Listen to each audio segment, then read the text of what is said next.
Hello everyone. Today I want to share some interesting insights about something we use often but might not fully understand. Drik Panchangam. What exactly is Drik Panchangam? In some regions, people call it Drik. But what does the word Drik actually mean? In Sanskrit, it simply means to see with your own eyes or vision. So Drik Panchangam is a system where we calculate things like Tithi, Nakshatra and eclipses based on where the planets are actually located in the sky right now. It's different from the traditional Vakya Panchangam because it doesn't just stick to ancient formulas, it updates itself based on real astronomical observations. Why is it more accurate? You see, the older systems like Surya Siddhanta or Vakya use mathematical formulas that were created hundreds of years ago. Over time, because of the way planets move, those old calculations started showing small errors. Drik Panchangam fixes these errors using modern math and direct observation. A great example is an eclipse. If you want to know exactly when a solar or lunar eclipse will start and end, Greek math gives you the perfect timing, exactly what you see through a telescope. How do we calculate it today?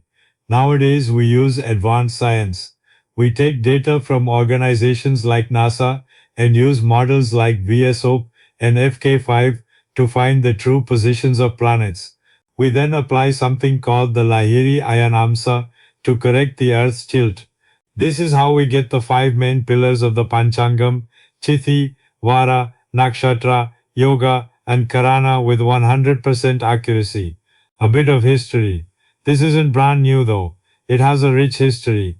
First, a scholar named Parameswara from the Kerala School of Astronomy revised the old systems and wrote a book called Driganita.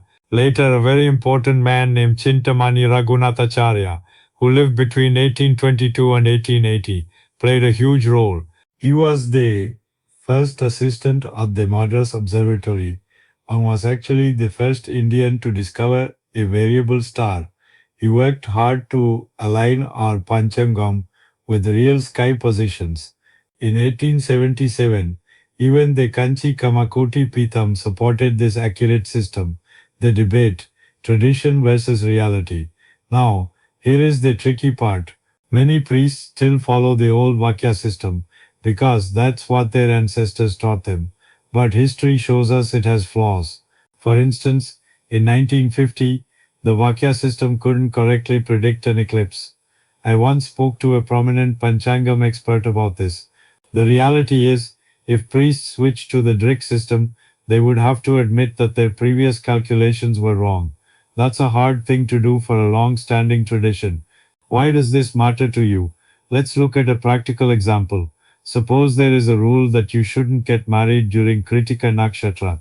According to the Drik system, the moon might still be in Kritika, but the Vakya system might say it has already moved to Rohini, and they might set a wedding time.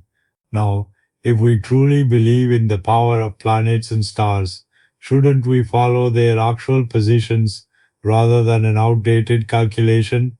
Conclusion. So, my suggestion is simple. If you are looking for accuracy, whether it's for your horoscope, birth chart, eclipse timings, or even daily tithis, Drik Panchangam is the way to go. In this digital age, we have apps that show us real-time data based on our exact location. If we want our rituals and festivals to be scientifically and mathematically correct, we must embrace the truth of Drik Panchangam. Thank you for listening. Sobhamastu. May all be well.